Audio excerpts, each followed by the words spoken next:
স্বামী অন্ধ, স্ত্রী তার হাত ধরে ভিক্ষা করেন। বিদ্যাসাগরের কাছে এলে তাদের সব কথা শুনে জানতে চাইলেন কি খেতে ইচ্ছা করে।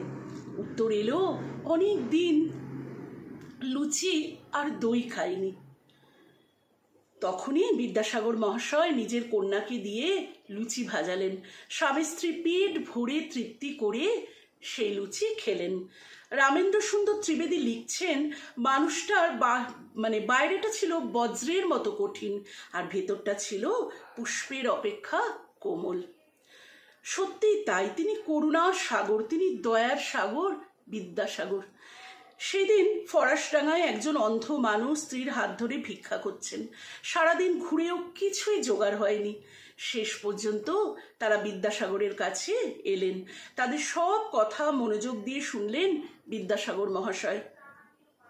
কয়েকটি পয়সাও দিলেন, জানতে চাইলেন কি খেতে ইচ্ছা করে।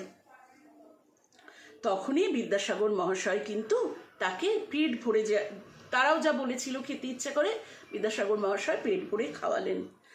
দুজনের চোখে তখন পরিতৃপ্তির হাসি আর পরিতৃপ্তির অভিব্যক্তি চোখে মুখে। ওদের 2 টাকা দিয়ে বিদ্যাসাগর বললেন, প্রতি রবিবার এসে তোমাদের যা খেতে ইচ্ছা হয় খেয়ে যাবে। আরও বললেন, ওদের প্রতি মাসের ঘর ভাড়া বাবদ 8 আনা দেবেন। বড় মানুষদের সাথে সম্পর্ক রাখতে গিয়ে গরিবদের কখনো অবজ্ঞা করেননি কিন্তু বিদ্যাসাগর মহাশয়। বরং গরিবদের জন্য বড়লোকের বাড়ি থেকে বেরিয়ে এসেছেন এমন উদাহরণও কিন্তু কম নয়। সেবার গিয়েছিলেন এক ধনী মানুষের গৃহে। বৈঠকখানায় গল্পগুজব হচ্ছে, নির্ভেজাল আড্ডার আবহ।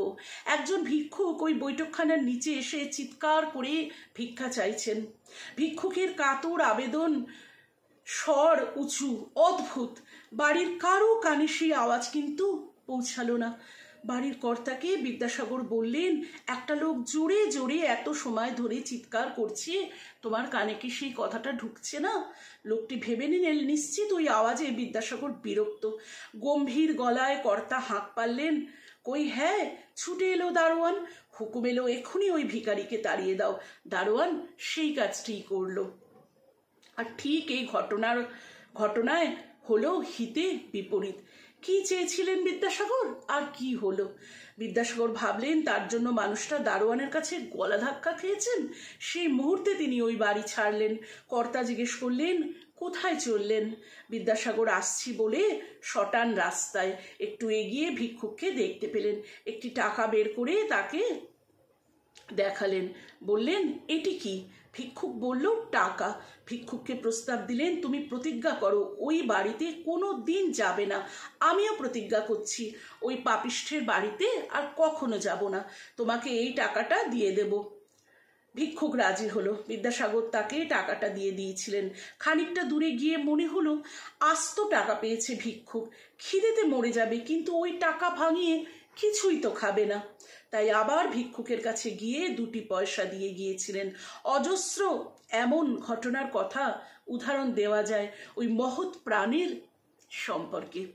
তিনি বিধবা বিবাহ আইন সম্মত করে অসহায় নারীদের মুখে কিন্তু হাসি ফুটিয়েছিলেন।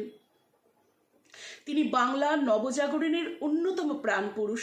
বিদ্যাসাগর মহাশয়কে জানাই আমাদের সশ্রদ্ধ প্রণাম।